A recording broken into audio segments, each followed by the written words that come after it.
Kaiju Island. A show where a kaiju veteran and a kaiju newbie watch giant monster movies and chat about them. I'm Amanda. And I'm Andrew. So we just finished our big move. I say big because we just moved half of our stuff into a storage unit and the other half is coming with us to Andrew's parents' house. Yep. And it's not the reason we moved, but our last house near the end there was just chock full of ants. Chock full of bugs. Like, that sounds like an exaggeration, but there was probably just carpets of ants at some points. But in our kitchen, there was, a 2-foot by 2-foot patch of ants. Yeah. Making their way to the dishwasher for some reason. And there was nothing we could do to stop them. I can't even imagine a worse scenario having to do with bugs. I could probably name a few. At least our ants weren't giant man-eating creatures from the era of dinosaurs. Yeah, no. Where did you get that from? That's such an interesting idea. Where did you get that idea from? You know, that movie we watched yesterday. Oh, Rodan. Yeah. Which you would think wouldn't have bugs in it based on the little bit I know about that movie. Actually, before we even get into the movie, I want to show you the poster. Oh, it's got one on it. I thought the poster didn't have one of the bugs in it, but it does. And it only has one Rodan. Thank Yeah. you very much. Spoilers. Okay, but you said there was 2 on the poster. Maybe I was thinking of a different poster. So, yeah, we watched Rodan, a movie from 1956, 2 whole years after the first Godzilla movie. Not to be confused with the sculptor. Yeah, not to be confused with Rodan. Exactly. What'd you think about it? It was very well done. It was a lot more reminiscent of the first movie than any of the others we've seen. Sure. We definitely took a veer towards the weirder, campier stuff. Yongari had some things to say, but it did it through kind of a campy lens. And I would say Rodan is less campy. Yes. There's some campy bits, but it's less so. I don't even know if it's got even a lot of campy bits. It's pretty serious. It takes itself pretty seriously. It does. And it's done pretty well, especially given the time period. You said this was their first color film. It is. First, I believe it's the first full-length feature film that they did in Toho scope, which just means it's in color, and they filmed it with a wider lens, I believe, so you had more depth in the camera. You could see things look farther away than they would on the previous cameras that they were using. And you also see all the wires. Well, yeah, we were seeing the wires, and I don't know if that's a product of the fact that we were seeing it. It's one of their first movies in color. That might be part of it, so they didn't know how to hide it. And the fact that we saw it on our 55-inch TV. Yeah, or the fact that we were watching it on a 4K TV. Yeah. What was that DVD? Was it a Blu-ray? It was a DVD. Yeah. Oh, just a DVD. Yeah. It was a classic media DVD, and we watched it subtitled. And then we went back and watched a little bit of the dub. Right, because they made a few changes. Just a bit. We'll talk about that. This movie is one of my favorites. Yes, this is one you told me about really early on. Yeah. Rodan is probably my favorite monster that isn't Godzilla. And part of it is the stuff we see in this movie, and part of it is kind of the characterization that Rodan gets in some later movies. I was going to say, he's not as snarky as he is in some of the American ones. Right. Or the American one he shows up in. Yeah. But it's a combination of the two. Like this, I really like that it's a monster that starts off with kind of a tragic origin story. And ends with one. Uh-huh. And then later gets kind of a snarky characterization. Like he gets real, like a little mean, but also jokey. He's like the bully at school who stands behind the main bully and goes, yeah! Except on the good side, because Rodan's usually on the good guy's team. Really? Yes. Just not in the American one, which is the only other thing I've seen him in. Yeah. just for the record. Rodan almost is always teamed up with Godzilla. They usually fight for a bit beforehand. They have to convince each other to work together, but they're usually teamed up. So I have no idea about his normal personality then, because my only reference is the newer American movie where he is the bully. In King of the Monsters. Yes. Yeah. And that, I think, got his personality right. He just was on the wrong team. Yeah, but they can't have put Mothra on King Ghidorah's team. No, that's true. But we're kind of getting into the wrong movie here. Exactly. So since this was their first Toho scope movie, Yes. I'm assuming it did pretty well, bringing in some new technology, new exciting technology. I know it did very well, but I can't tell you how well it did. It had a budget of, as I've written on my cheat sheet, question mark, question mark, question mark, question mark. I have no idea what the budget was. But it made, box office, it made 143 million yen, which is about $1.25 million. Before inflation. Right. In 1956. How much did it make compared to the Godzilla in 1954? Godzilla made 152 million yen. So they're pretty close. Godzilla did better. Yeah, well, Godzilla was the first of its kind in a lot of other things. Exactly. And I think it's a better movie. Yes, yeah. Godzilla. But this I still think it's a very good movie. I was just thinking kind of like how Avatar, the Blue Dances with Wolves movie, Yes. the Space Dances with Wolves movie, did so well almost solely based on the technology that it was introducing. I was wondering if Rodan capitalized on the same kind of... Probably. Also, the same hype. yeah. It also, the fact that he's a flying monster, so you get to see different action scenes than you would have seen in Godzilla. That's true. I think that's also part of it. So, you wanna walk us through Rodan? So let me just start by saying when we were watching the title screen, The credits at the beginning. yeah, and you're seeing all the names flash by. First of all, they flashed by really fast, so it was really hard for me to catch any. But I did notice some familiar names, including executive producer Tomoyuki Tanaka. Yes. Jun Fukuda's name showed up, who directed the last movie we saw, correct? Godzilla vs. Megalon. Even though this is outside of the normal history timeline. Right. Jun Fukuda, I believe this was his first major Toho film that he worked on, and he was assistant director. And I also saw Ashiro Honda's name pop up, and his stayed on screen for a while, so that one was hard to miss. Yes. He definitely directed this. We're going to hear quite a few familiar names, actually, and I'll just run through the other ones that we know from Godzilla. The music is by Akira Ifukube. It did sound reminiscent of the Godzilla music. It's got that like classic Akira Ifukube sound to it. And the special effects were by Eiji Tsuburaya. So the whole team is here. Hey, I know those people. Yeah, all the big five. They're all working on this. Soon I'm going to be the one giving the background information. The writer for this is a new writer, though, and I do want to talk about him a little bit before we jump into the movie. The writer was Kaoru Mabuchi, and he was a prolific screenwriter. He wrote tons of movies for Toho. And people always talk about him in comparison to Shinichi Sekizawa. Shinichi Sekizawa, we talked about in the Godzilla vs. Megalon movie a little bit. He was the writer for Godzilla vs. Megalon.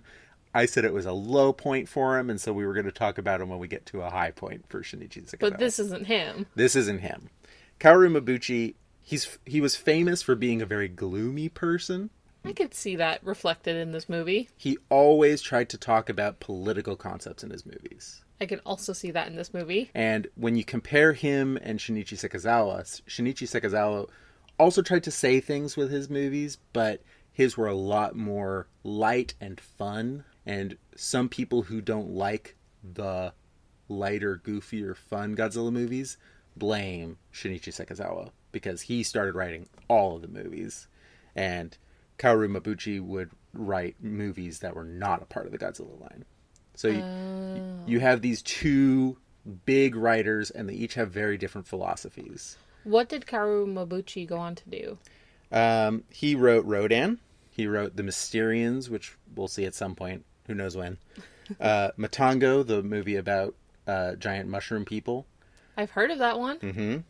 Frankenstein Conquers the World, War of the Gargantuas. I've heard of that one too. Yeah. A lot of like really big movies. Basically all the ones that weren't a Godzilla movie. He was a member of the Japanese Communist Party, and so he was very politically active and had strong political beliefs. But again, very gloomy person.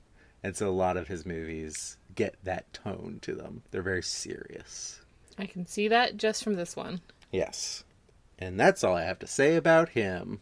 And that's pretty much everyone who worked on the movie of importance. In the background. In the background. We'll talk about actors when we see them. The movie starts off and takes place mostly in Mount Aso of Kyushu, Japan, in a coal mine town. It starts off with two miners who are having a fight, and we don't ever really find out about what, one of which is named Goro, and the other is Yoshizo. Yoshizu? Something like that. He's not important. Next, the movie jumps over into the engineering office of the coal mine. We meet our main character, Shigeru Kawamura. Shigeru Kawamura is played by a very young Kenji Sahara. Kenji Sahara is one of those actors that we will see so many times. He's still active. He was born in 1932. Are there any other movies I would have seen him in? We haven't seen any movies with him in it yet. Okay. You might have seen him in a movie I showed you before we started this podcast. Maybe. I think he's in Godzilla vs. Mothra. But have I seen that? I don't remember if he is. We're not talking about that movie. He was actually technically in the first Godzilla movie. He was one of the people partying on a boat that saw Godzilla. But this is his first major role. He was just so convincing as a partier. Yes, they decided to move him up. Like I said, he's been in a ton of movies. He's still active. He also is very active in the Ultraman series. So he has a connection to Ultraman, which we talked about in Godzilla vs. Megalon. Because he's rubbing elbows with Eiichi Tsuburaya. Yeah. Yeah. So Shigeru is making some kind of random statements. He's saying the Earth's getting hotter, and the other person in the room says, "Oh, you mean global warming?" Yeah, global warming 1956. That is depressing that we've been talking about global warming since 1956 and haven't found any solution.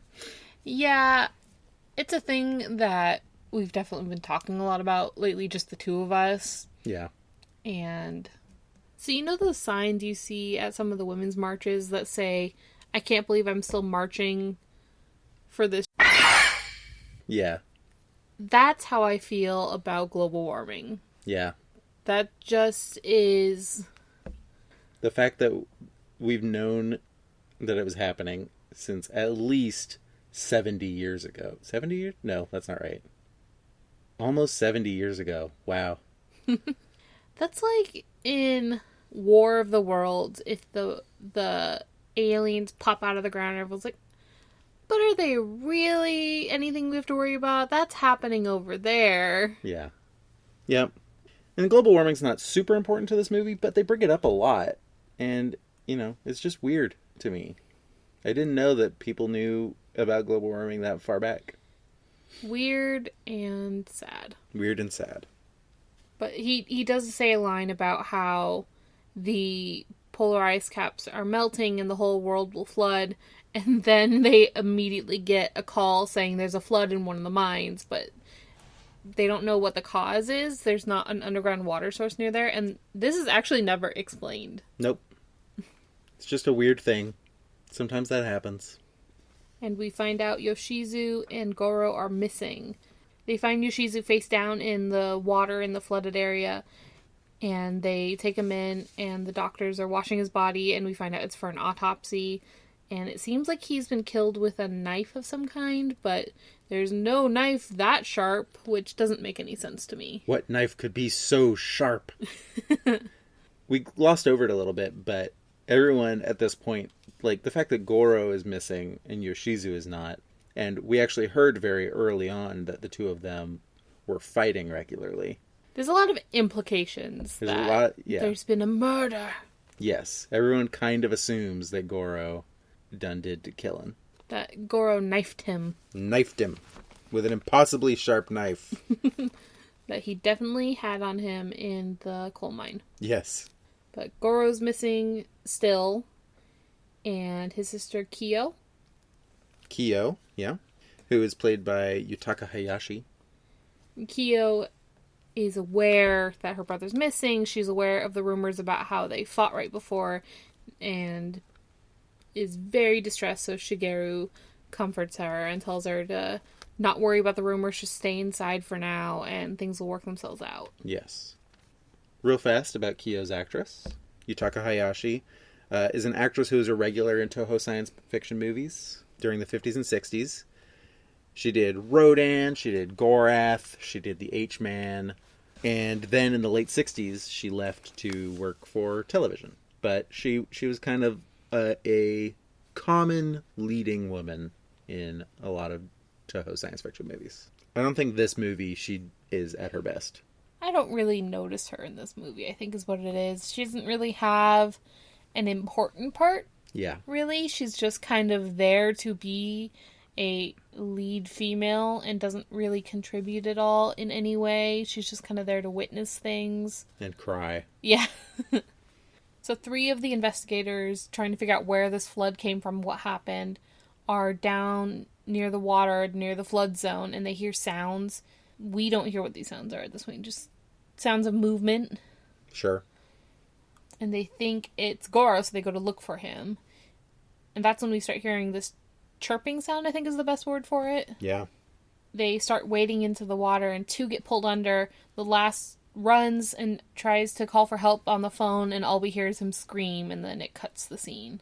I think that the sound we are hearing is maybe actually a reference to an American movie, an American giant monster movie called Them, which is a movie about giant ants attacking Nevada after a nuclear explosion, and the sound that those ants make is kind of this weird lilting chirping sound. And it's actually kind of similar to the sound that these guys make. It's such a familiar sound to me, and I'm having trouble placing where it sounds familiar from. It kind of is the sound in a sci-fi movie when there's creepy stuff going on, like creepy monsters. It kind of reminds me of Pitch Black. I could see that, yeah. So the bodies of the men who were killed, the investigators that were killed, are brought in. They were violently murdered by something sharp, but they don't know what kind of weapon could cause that. Perhaps a Japanese sword? No, they said 2 swords. 2 katanas? Our next scene shows Otami, which is Yoshizu, the first guy who was killed, Yoshizu's widow, who wants to tell Kyo something. I'm assuming to blame Goro for all the stuff that's happening. And she's very distressed. She goes running towards Kyo's house, and she's stopped by a bunch of other women who are like, it's not Kyo's fault. Leave her alone. The community is coming together to help someone, which I think is a theme in this movie. Yes, and I think that's something that is shown really well in this movie, and I'll bring up some of the other points as I go. But Shigeru comes in after they lead Otami away. Shigeru tells Kyo that it can't be Goro because the 2 men that were killed, or the 3 men that were killed most recently, were Goro's friends, so why would he kill them? Right. If we thought Goro did it because he and Yoshizu were fighting all the time, then that doesn't explain why he would kill a random cop and 2 of his friends. And as they're having this conversation, we start hearing the chirping, and a giant bug shows up! Yes. These giant bugs, or as they keep getting called in the movie, dragonfly nymphs. They're also called Meganulon. Meganulon. They are Meganulon. These creatures are not just in Godzilla, they're not just in Rodan. Have I seen them in something? You have not. Okay, good. There is a movie from, I want to say 2002 off the top of my head, called Godzilla vs. Megaguirus, in which the Meganulon Grows and into him? they have like a queen dragonfly I was close. that is the Megaguirus that he fights. So, which is a cool, like, callback to this movie. Yeah. These suits are 15 feet long. Wait, these are suits? The Meganulon are suits, yes. Is it a person, like, crawling in it? They're 15 feet long and required 3 actors at a time. So it's like the Chinese dragon Yes. actors, but all crouching? Very, very much so, yes. So, in all of these, in front spot is Haruo Nakajima, best known for being Godzilla throughout all the early movies. We talked about him a lot in the first episode. He got cast as Bug this time. He is, well, he also plays Rodan. Oh, okay. He's both, but he's the front part of the Meganulon. Second part, middle part of the Meganulon. Is this the other Godzilla 1954 actor that doesn't get any scenes? It is. Whoa! Are you proud of me? I am very proud of you. Katsumi Tezuka played the middle part. And then a man named Tokyo Okawa, who I know nothing about, played the Meganulon butt. That would be... Can you imagine telling your family, hey, I got cast as a monster in a Godzilla movie? And they're like, oh, who are you playing? I'm playing a bug butt. Yeah, you see those 2 feet at the end of the giant bug? That's me. Those are my ankles. It's like a hand model, but he's an ankle model. Exactly. So we see the giant bugs for the first time, and Shigeru and Kyo go running out of the room, calling for help. And all of the townspeople are grabbing whatever they have on hand and chasing this thing. They chase it up a mountain, which is Ishiro Honda's favorite thing for his cast to do. Yep, we talked about that in the first episode. Some forced exercise right there. Some forced cardio. There's a lot of it, actually, in this movie. Don't know why they chased it to a mountaintop, but they did.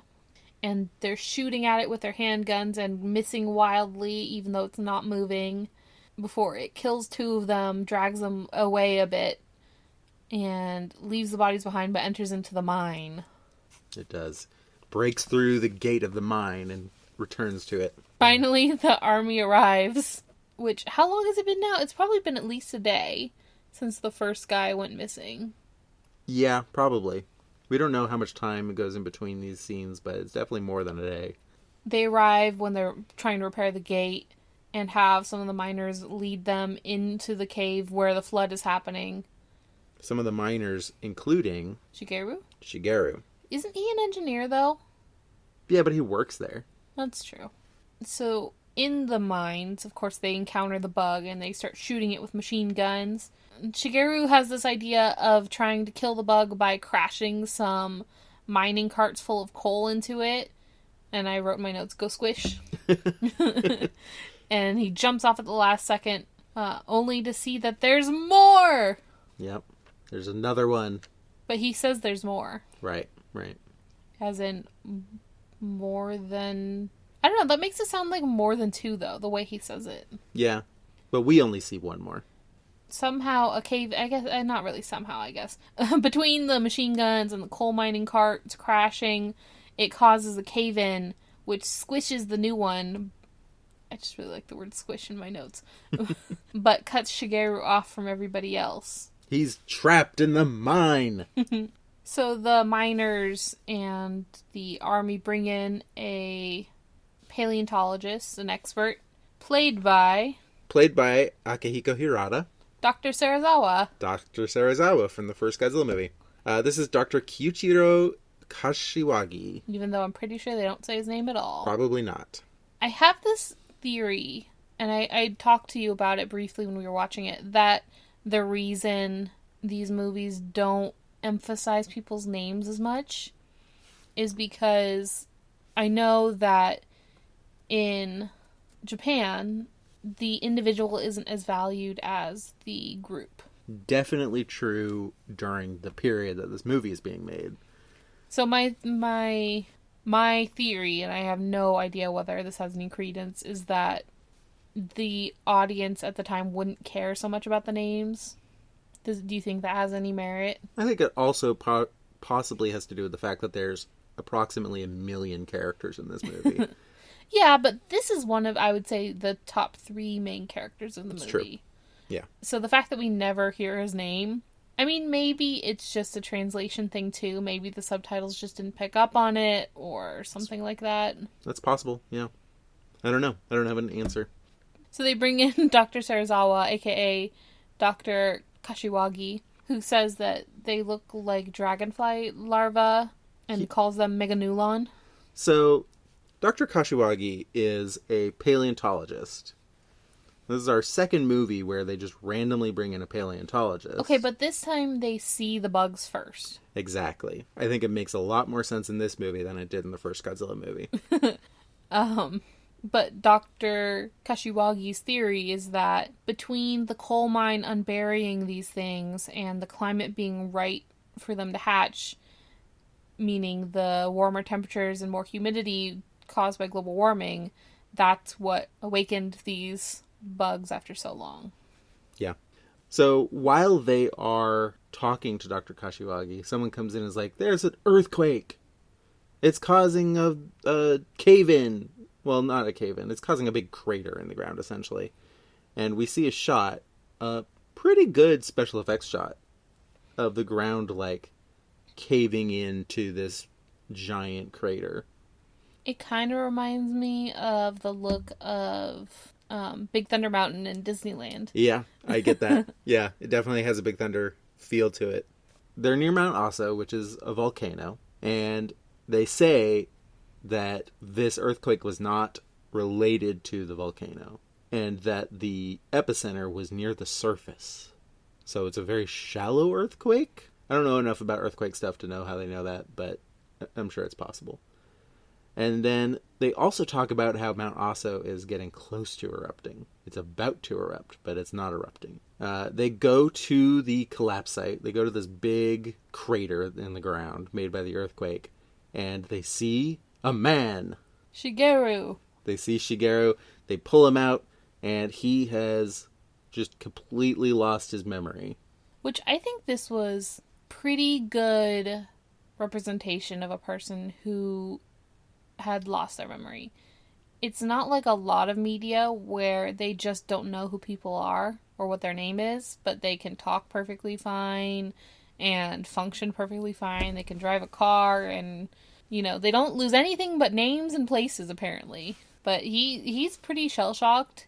He's not talking. He's not making eye contact with people. He's not recognizing anyone. It's not like suddenly seeing Kyo triggers all his lost memories. He doesn't recognize anyone. He's not really interacting with things. He's just kind of shell-shocked, I think is the best way to put it. He has experienced something traumatic, I think is fair to say. They are showing him pictures of dinosaurs for no reason. And like, does this seem familiar to you? And he's like, he just shakes his head or doesn't say anything. I don't think he reacts at all. Yeah. And then they show him a picture of one of the meganulon, and he kind of freaks out, implying that something that happened down there had to do with the meganulon. I'm shocked. It cuts over to a control tower for an airport, and one of the pilots is radioing in saying there's some sort of unidentified plane heading for Fukuoka City.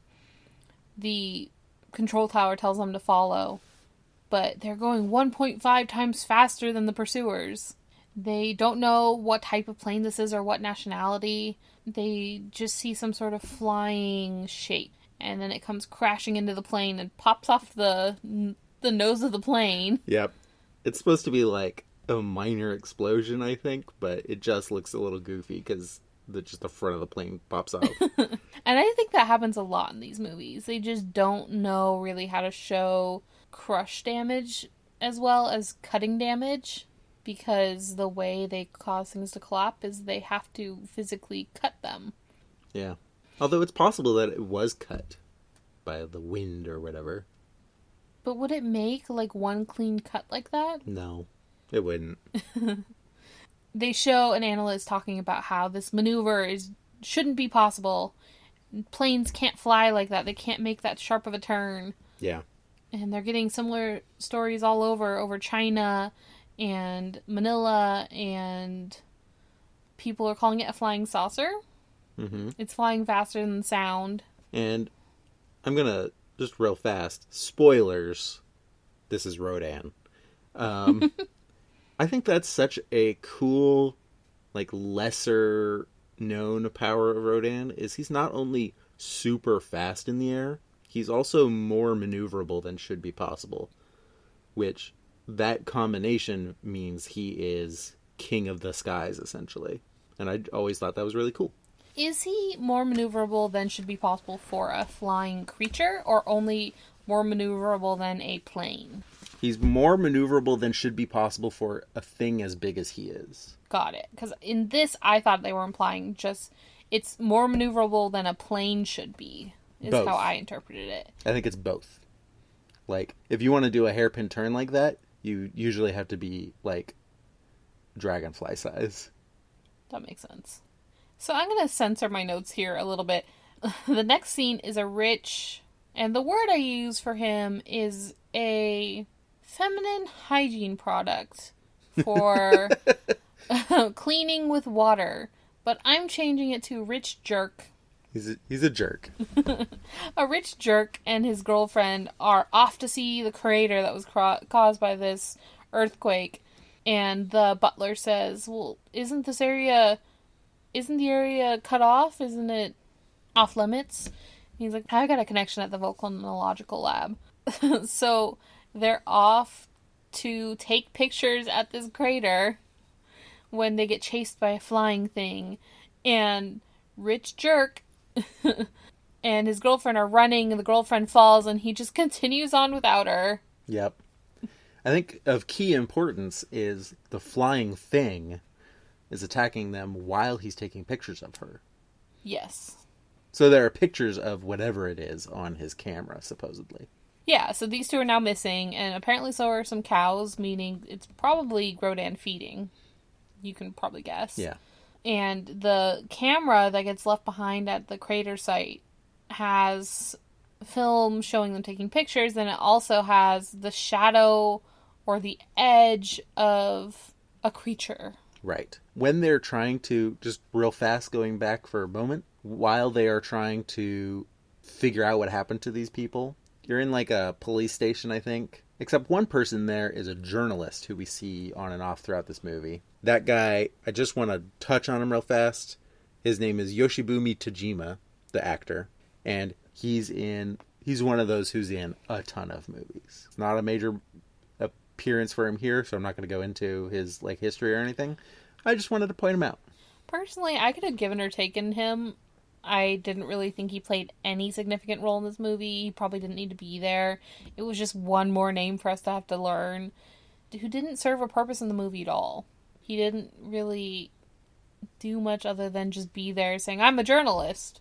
Yeah. And that's kind of it. That's pretty much it. Like I said, we'll go into him more in a movie where he has a bigger role, but I just wanted to point him out. So they find the camera at this crater site, and they're looking at the film. They see the rich jerk and his girlfriend taking pictures, and then they see what looks like the edge of a creature or a shadow of a creature, and Dr. Kashiwagi holds it up and says, this is clearly the edge of this pterodactyl wing. Yeah, they're just like comparing it to a picture that they have of a pterodactyl. And the edge of the wing matches up. It's the least scientific thing that they've done in this movie. But the rest of the movie's done pretty well as far as things I could see people doing to draw scientific conclusions. And I'll talk about that more later. But I think that the science part of the science fiction of this movie is done pretty well in this movie. I think you can thank that on Kaoru Mabuchi, the writer. I think he liked reading about science and liked injecting science into his More scripts. Mabuchi. More Mabuchi. We cut back to Kyo and Shigeru. Shigeru's drawing some kind of tunnel in a notebook, and Kyo tries to distract him by showing him the birds in their cage. The eggs are hatching. And she takes out the little nest and hands it to Shigeru, and he sees the little egg moving about, and then a little crack forms in it, and he has a sudden flashback. Yes, to what happened in the caverns. We see him right after he wakes up after the cave-in, and kind of looks around him stunned, and he sees a ton of Meganulon. Doesn't quite freak out as much as I would, but he sees a bunch of Meganulon. And I mean, apparently he does freak out as much as you would. He goes into shock and doesn't remember anything. that's fair. That's fair. And then he kind of looks up and sees a giant egg. And we don't really get a good idea of scale from this shot. Right. The egg cracks and out pops a little baby Rodan. And he's so cute. He's so chubby. This is a little hand puppet of Rodan that they made for just him being a baby. That makes sense. And he's extremely cute. He's so chubby, and his beak is so short, and his eyes are all big and shiny and black. Yeah. Then Rodan, reaches out of the egg with his beak and picks up some of the Meganulon and eats them. And the scale is a lot more established here. Yes, he is picking up these Meganulon that are human-sized, 15 feet long Meganulon, and they look like worms to him. Yeah, they just look like normal bugs. And the noise that he makes, I liken it to the laughing hyena sounds that you might hear on the Jungle Cruise. It's kind of this high-pitched cackling sound. Now, I don't remember. Does he make a different sound here than he does in the rest of the movies? I don't think so. I think it's the same sound that we hear later. Okay. Rodan's roar, since we're talking about it, is one of those really iconic kaiju roars.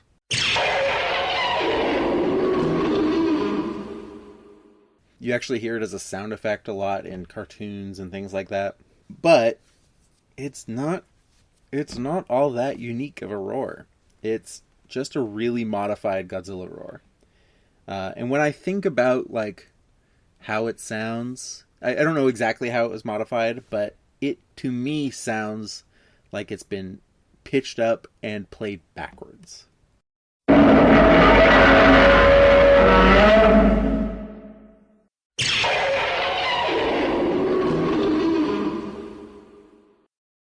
Because Godzilla's roar kind of starts low and goes up, and Rodan's roar starts high pitched, and then there's a growl afterward. So it feels like to me that it's just a backwards Godzilla roar. Picture a witch's laugh, like a stereotypical Looney Tunes witch laugh, and you've got a pretty good approximation, I think. Sure. Right? Sure. So suddenly Shigeru has all his memories. He's talking in full sentences. He's discussing plans and what he's seen. He's able to identify that what he saw was a Pteranodon. And he says that after it ate the bugs, it got bigger. So whatever size we saw it at before, it's growing. Right. He's able to show the miners and the investigators where in the mine he saw this. And here is where they find a giant chunk of eggshell. And I think it's about 6 inches thick. Yeah, it's pretty thick. It kind of reminds me of them picking up the Rosetta Stone. Sure, yeah. And I think this is probably some of my favorite science usage in the movie. When they're examining this eggshell, they say it's got a high calcium content. Under a microscope, it looks very similar to a chicken egg. And they use the curvature of the little piece of eggshell they have to estimate the size of the whole egg. And I think all of that is good science. I mean, it's simple science, but it's good science. It's the process you would go through to figure out what it was. Yeah. And now they call in an emergency meeting. And I feel like there's a scene like this in every single Toho kaiju film. Definitely in a lot of them. I don't think we saw one like this in Godzilla vs. Megalon. No, but most of them have some sort of emergency meeting where it combines military and scientists, and it's the scientists presenting to the military and then arguing about what to do with it. Well, you know why. Ishiro Honda, one of his big things is to portray everyone working to go together for a common goal and for peace. And so a lot, if not all, Ishiro Honda directed kaiju movies have scenes like this because he wants to show doesn't matter where you're from or what your life's work is, you have a job and you are able to help people work towards peace. I believe even the miners are here. Yeah. In this place with government officials. Which makes sense because they know the mines. They were the first people on scene. And I'd say this movie, more so even than the first Godzilla, really shows Ishiro Honda's theme of working together and coming together for a common cause, because you see a lot of people calling around to different departments and different agencies for information or assistance. We see the volcanological studies people and the people who study earthquakes. We see the paleontologists and the military and the miners and the pilots and the Air Force. And you just see all of these different agencies all doing their thing separately and referring to one another. Yeah. Yeah, definitely Honda's philosophy is coming through more in this movie. But it's this meeting where they name him Rodan. Do you know why he's named Rodan?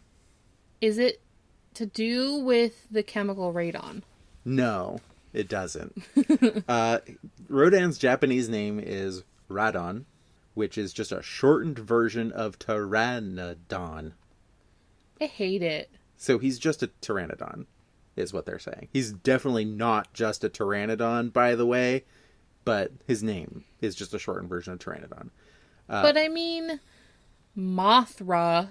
Yes. They sometimes hit the nail right on the head. They changed his name to Rodan for American and, for English-speaking audiences because we have an element that is spelled exactly the same as Radon. I was close. You were very close. And that was very confusing. I once heard, this is not true, this is me sharing rumors I once heard, but I once heard that they changed the name because it was too similar to an English cleaning product called Radon, but like Raid -on, which made sense to me, but is not true. So you're saying that it's not just Ishiro Honda or Mubushi being so inspired by Rodan? No. Again, it has nothing to do with the thinker. So they say that they're calling him Rodan. He has a 270-foot wingspan and is more than 100 tons. He can create sonic booms with his flight power. And they think, or Dr. Kashiwagi thinks that nuclear testing is what woke him up. Which I think is kind of confusing the message of the movie. If they wanted it to be about global warming, why isn't Rodan woken up by global warming? It's all of the above. Yeah. Rodan emerges from the earth, takes flight, and it's our first time seeing Rodan as an adult. And I'd like to use this opportunity to talk about Rodan. Other than a vague picture of him flying where you just kind of see a jet-shaped triangle thing off in the distance. Yes. We definitely see that first. Rodan, again, my favorite monster, other than Godzilla. For a long time, Rodan was supposed to have feathers. I kind of wish he did. They decided that was a nightmare to make a suit covered in feathers. Fair enough. And that they wanted him to look more... Ishiro Honda wanted him to look more dinosaur-like, so he looked older. Dinosaurs had feathers. Not pteranodons. But dinosaurs did. Dinosaurs did. Now let's look at this poster again. You'll notice in the poster... His wing shape changed? Rodan has different wings, and you can actually see he's got feathers on the poster. To the edge. I guess kind of. It just looks like a jagged edge. Yeah. So somehow, the original design for Rodan made it onto the poster. I just think that's really interesting. The suit was very heavy, 150 pounds. Is this more heavy or less heavy than Megalon? Megalon was more heavy, but they had more experience using suits for Megalon, so they were able to kind of deal with it a little better. This was the heaviest at the time, but they hadn't done a ton of suits at the time. Haruo Nakajima, who played Rodan and front of Meganulon and Godzilla in other movies, Nakajima would not have been able to lift the wings if he didn't have wires helping him. So when we saw those wires on the wings, those were just weight help. It was help lifting the wings. So it wasn't even to help him fly? It wasn't anything to help him. They weren't controlling the wings with it. They weren't lifting him with those particular strings. It was just to help distribute the weight a little better. He had full control over the wings because of that. It was still very cumbersome. He also famously almost drowned in a scene that we'll see later where he goes into the water because the wires snapped and dropped him into the water without them expecting it to. I wonder how many times this man almost died in a suit. Well, we'll have to go back after we do a bunch of episodes and see how many times I say he almost died. 'Cause didn't he catch fire in the first movie? He catches fire in a different movie. Oh, okay. There's a hand puppet for shots where it was just the head. There was the puppet of Baby Rodan that we saw. He was so cute. There were also 5, at least, different models of Rodan flying so that they could make him look right depending on how far away he was from the camera. Oh, that's cool. So they don't just have to take the suit really far away. Exactly. Rodan flies out of the ground, and he's flipping cars over as he flies by. And the next scene is the scene of the Jets versus Rodan. Right. They play some music from the first movie. I don't know if this was used in the first movie. They play some music that is representative of the military in Toho movies, per Andrew. Yeah, Akira Ifukube, it's the military march. I don't remember if it was in the first movie. It possibly was. But this is a song we'll be hearing a lot. We'll hear different versions of this song a lot. Do you want to read my notes for me? Oh, I saw them and I'm not happy about them. Do you want to read them? According to you, it sounds like clown music. It does, though. Which is so... It sounds like the music that would play at the circus when the clowns come out. It's just so incorrect and also offensive. Well... To me. I feel like Ishiro Honda doesn't really have a high regard for the effectiveness of the military. So to me it seemed like it fit, that it just makes the military seem ineffective and goofy. No. Wrong. It's got the fast drums so that it feels like a military march. It's got the trumpets, which sound like a military thing. Like, it's definitely a military song, not a clown song. Maybe they're one and the same. Maybe.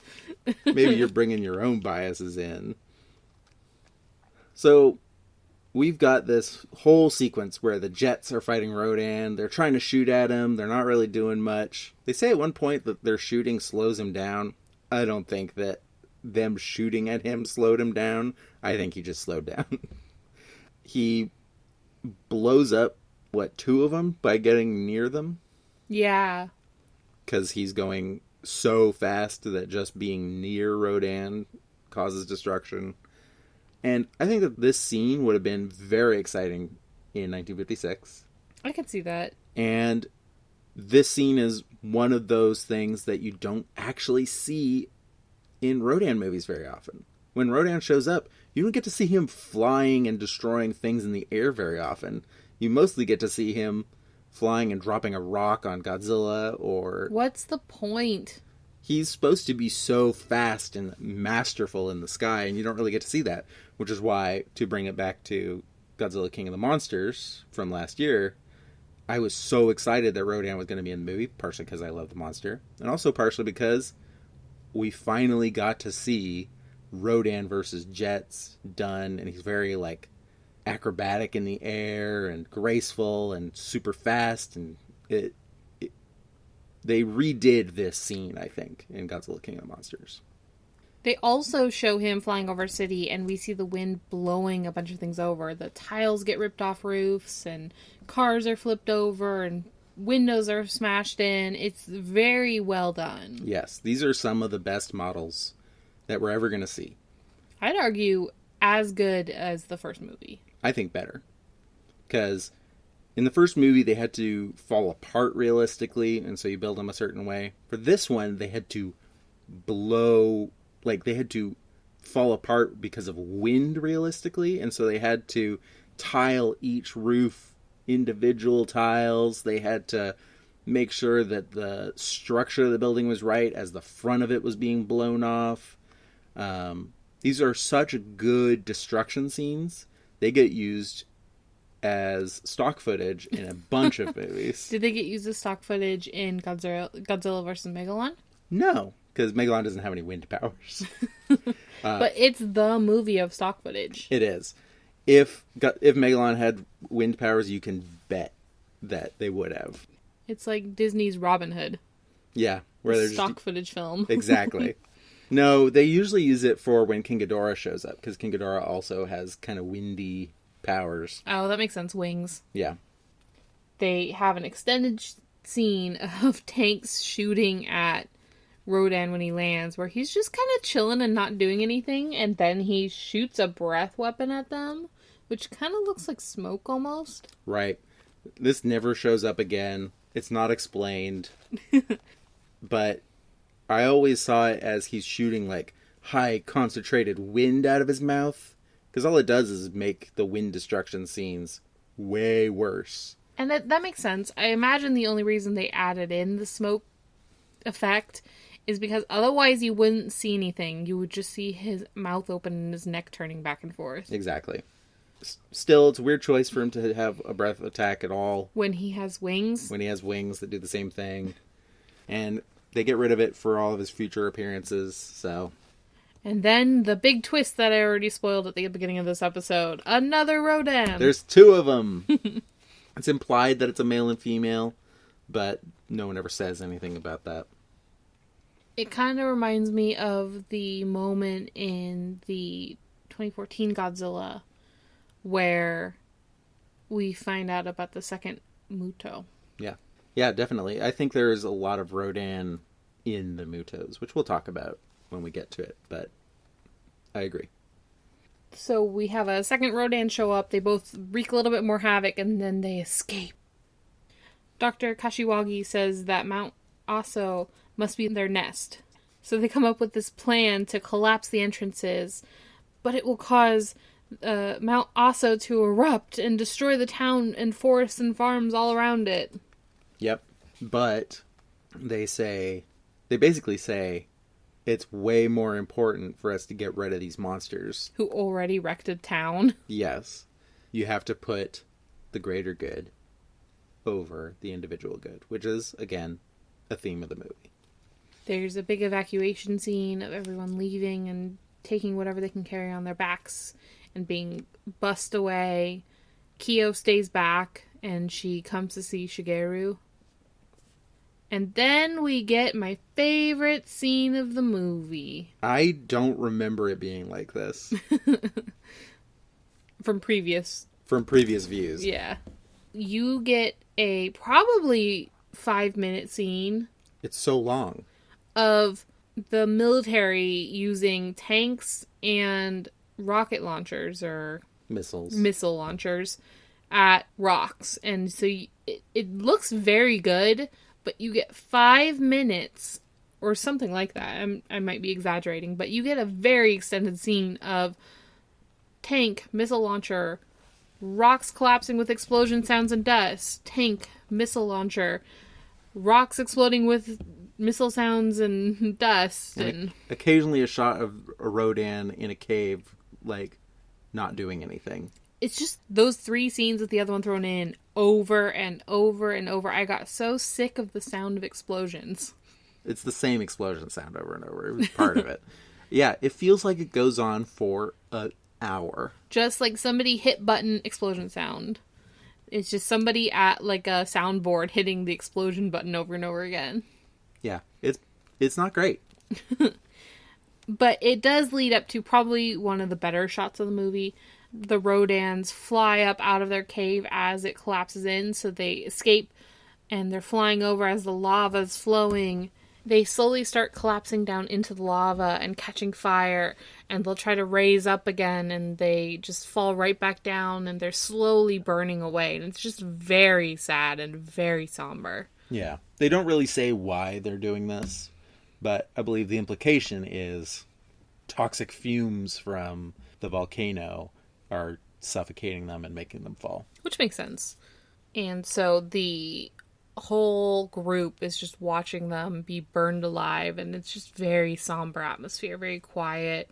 The military people are like, okay, move out, but then Shigeru and Kyo and Dr. Kashiwagi are all just sitting there watching them slowly die, and they're all very straight-faced, and nobody's celebrating, which, again, I think is a theme of Godzilla movies, is you don't really celebrate when the monster dies. Right. Well, we're not going to see a lot of monster deaths in general. So, I think you're right. Definitely about these early ones. I mean, in comparison to the first Godzilla movie, what did we get after Godzilla died? We got someone saying, oh, there might be another Godzilla. We better not do any more nukes. This one, it ends on just the monsters dying. We don't even get people saying anything about it. There's no sense of joy about it because... And it actually goes quiet for a while before the music starts up for the credits. Yeah. It's such an interesting tone to take it to. It's interesting that they can have a creature who kills a lot of people and causes a lot of destruction throughout the movie, and you don't feel like celebrating when they die. Yeah. I think it's just because they feel very much like forces of nature. Or animals. Animals, exactly. That's what I meant. That there's no malice behind it. They are just trying to survive. They're trying to eat. They're trying to defend their territory. They're trying to stop people from drilling into their homes. It's just very, not innocent, but not malicious either. Yeah. It reminds me of a very famous quote by Ishiro Honda, who said that monsters are tragic beings. They are born too tall, too strong, too heavy.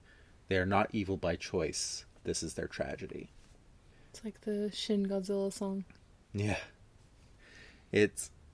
I think that it definitely fits Rodan best, at least in this first movie. Definitely in this first movie. Yes. So, I have a question for you. Okay. Rodan shows up in a bunch of later movies. Yes. Is that the question? What are your... I aced it. You won. No. Who do you think that Rodan is? Like, who's the suit actor? No, like, we see 2 Rodans die. Oh. Is this a third Rodan? Or is it one that survived here? We don't get an answer to this. I just want to know what your idea is. Well, clearly it's a new Rodan because, first of all, they don't say anything about this not being able to happen again. Sure. It's just an egg that was under the ground, and global warming, which hasn't been dealt with, and coal mining, which also hasn't been dealt with, woke up. Yeah. And nuclear testing, but whatever. So you actively see these 2 being burned alive and turned to crisp. Yeah. I don't think they came back from that. Yeah. Yeah. I think that makes the most sense, for sure. It also would explain why there's kind of a personality change That makes for sense, Rodan. yeah. However, I'm just going to share my headcanon. This has no basis in truth or fact. This is Andrew's personal fanfiction. It is. This is my fanfic. I've always felt that the Rodan we see in future movies is one of these. It's like the surviving one. It gets out of the lava somehow, flies back underground, recovers, and that its personality shift comes from having lost a partner. It's the Punisher of kaiju. Yeah, like that's part of why I like Rodan, is because I have a weird headcanon for him. But No, I like it. I've always liked the idea that he comes from a very tragic background and responds to that tragedy by getting a weird sense of humor and just being kind of mean to everyone around him. I like it. He feels fleshed out to me when I say that. Again, Yeah. we do see both of them burn alive, so definitely not true. But I just wanted to share that. My other question for you is, what do you think is the significance of this being in a mine town? Do you think there is one? It's not. It doesn't take place in a big metropolis like Godzilla. It starts off in being a mine town. I think part of it is convenience. They need an excuse to have something come from the ground that's been buried. Sure. That's different than how they did it with Godzilla. Yes, definitely. Part of it is for the ease of set making, which we did talk about a little bit when we were watching it. The sets are probably 50% of it is underground. And I imagine that's a pretty easy set to create. You could do it inside. You don't need a lot of lighting, which means you can cover up a lot of the roughness of it. You just really need some piping going down a hallway with low lighting. Yeah, definitely. I think thematically it works because, and I don't know if this was intentional, if this was the reason they gave, obviously, but thematically it works because being a small town, you can have the whole community come together, and it kind of feels like it's all one community, as opposed to if you use a metropolis like Tokyo, then you get subsets of the community that can come together, but you can't really come together as a giant city like Tokyo. It just doesn't have the same feel as you'd get when every single person in the mining town is all working together, like when they go to chase the Meganulon for the first time. Yeah, I agree with you 100%.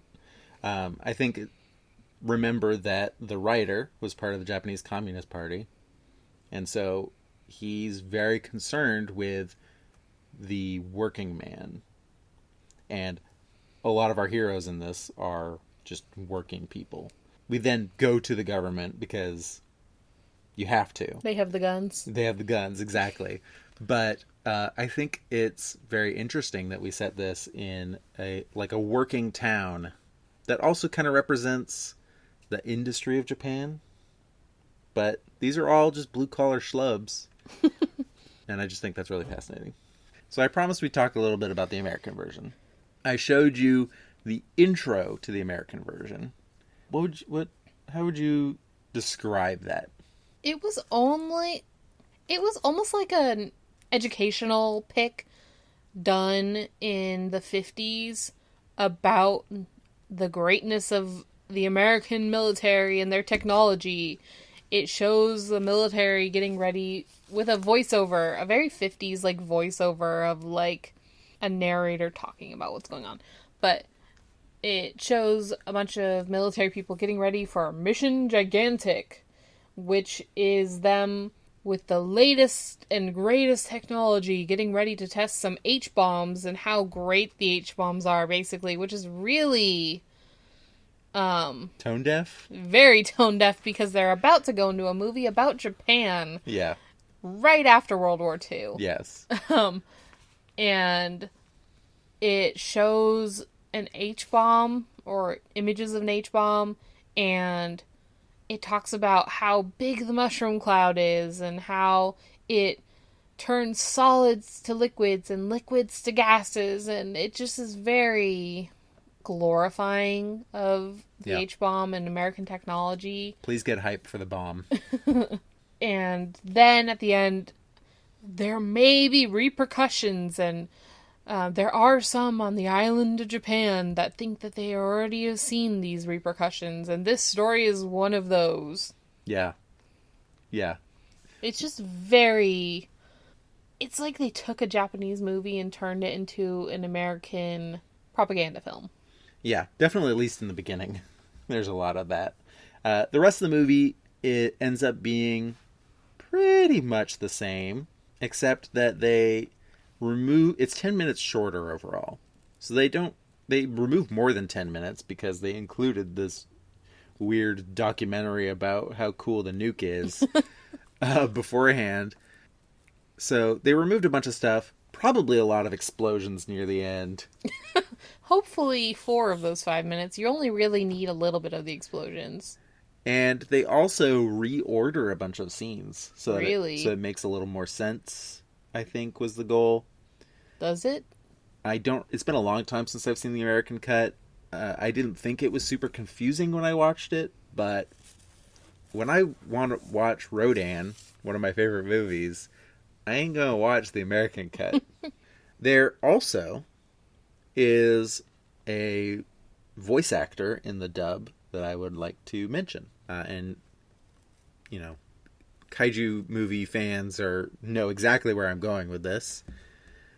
The paleontologist that we saw, Dr. Kashiwagi. Dr. Sarazawa? Dr. Sarazawa, yeah. In the dub, he's voiced by a very young George Takei. Who doesn't sound like George Takei at all to me. He sounds nothing like George Takei because this movie's 1956. Star Trek started in 1966. Wow. He's so young in this movie. His voice is so high-pitched compared to what I'm used to. I'm used to him having a really low, slow voice, and his voice was very high-pitched and very fast. So George Takei was born in 1937, so he would have been 19 in this movie.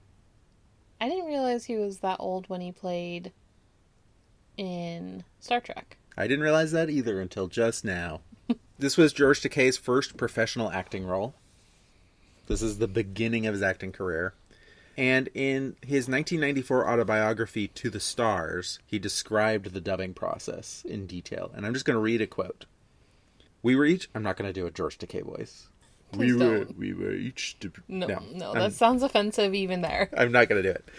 We were each assigned 8 or 9 different characters to do. With oversized earphones that make us look like science fiction characters ourselves, we stared up at a gigantic screen on a wall across which passed silent images.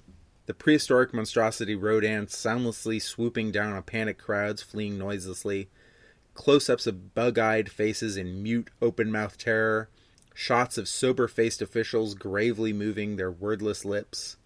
We listened for 3 clicks on our earphones, which were coordinated with a flickery line that danced across the screen. The 3rd click sounded just as the flickery line reached the right side of the screen, and that was our cue to speak the line, when the lips started moving or the chest heaved for the gasp. The sounds we uttered had to match the movement on the screen precisely, or else the lips would continue moving silently, or our dialogue would persist over a closed-mouthed face. Unquote. I just thought that was a really fascinating look into the dubbing process in the 50s. I always just think that dubbing in general looks extremely hard. Whoever has to make the line mean the same thing in the same length of space with the same lip movements, I don't envy them their job. Yeah. And while making it understandable for international audiences. Yes. Yeah. Especially if there's jokes in it. Jokes don't translate. Or idioms. George Takei also is in the second Godzilla movie's American dub. We will talk about that when we get to it. It is a very bad dub, and it is hilarious. George Takei hates when people ask him about Rodan. He does not see it as a high point of his career. Which is funny because a lot of actors really like talking about their kind of niche stuff because the stuff that they're really known for, the things that are like the high point of their career, they get asked about so often that most of them like talking about their other stuff. I have a feeling that it's partially because whenever I listen to one of these older dubs, the actors are always asked to put on a stronger accent. Or that's fair. Add a Japanese sounding accent. And I have a feeling that he's maybe not proud of the fact that he had to do that. That's fair. Especially considering how much of an activist he is now. Exactly. So that's those old dubs, quality-wise, are actually really good. I can't watch them because they're all putting on these stereotypically. They don't hold up morally, not morally, but Ethically. Yeah. Thank you. They put on these really stereotypical East Asian accents, and it's just really bad. So, anyway, that's Rodan. Who would you recommend Rodan for? I think there's going to be a lot of overlap in the people who would like Rodan and the people who would like the 1954 Godzilla. It's still the same crew. It's still the same vision, the same themes, the same... A similar tone. Yeah, they're trying to get the same points across, or very similar points across. It also holds a very similar place, not quite as up there, but in movie history, in Japanese history, it holds a lot of that same clout. Sure. It's very well done. So I don't think that you have to be a fan of hokey movies to watch this one at all. It has some good points to say, especially for today. I'd say even more so today. Yeah. And if you like hokey stuff, you've got the giant bugs that just look like those weird the Chinese dragon costumes. As long as you're willing to fast forward through a couple minutes of explosions of rocks. I mean, that's just when you go and refill your drink. 5 minutes before the end of the movie. I agree with you. This movie is just a really solid, good movie. It moves a little slow, especially near the end. Yes. I don't know if it's for young kids who want to see giant monsters fight. There's no giant monster fights. You don't even get to see Rodan on screen fighting things very much through the movie percentage-wise. You don't see him very much at all. So if you're going for a high action flick, it's definitely not that kind of movie. Yeah, but I think that just quality-wise, it's for anyone who just likes a solid science fiction movie. If you need to get a hold of us, you can reach us on our email, kaijuislandpodcast@gmail.com. Or our Twitter account, which is @IslandKaiju, or you could just search for Kaiju Island. Our intro and outro are Manga Maniac by Olive Musique. And thank you for listening. Let's all fight bravely as a team. I missed Jet Jaguar.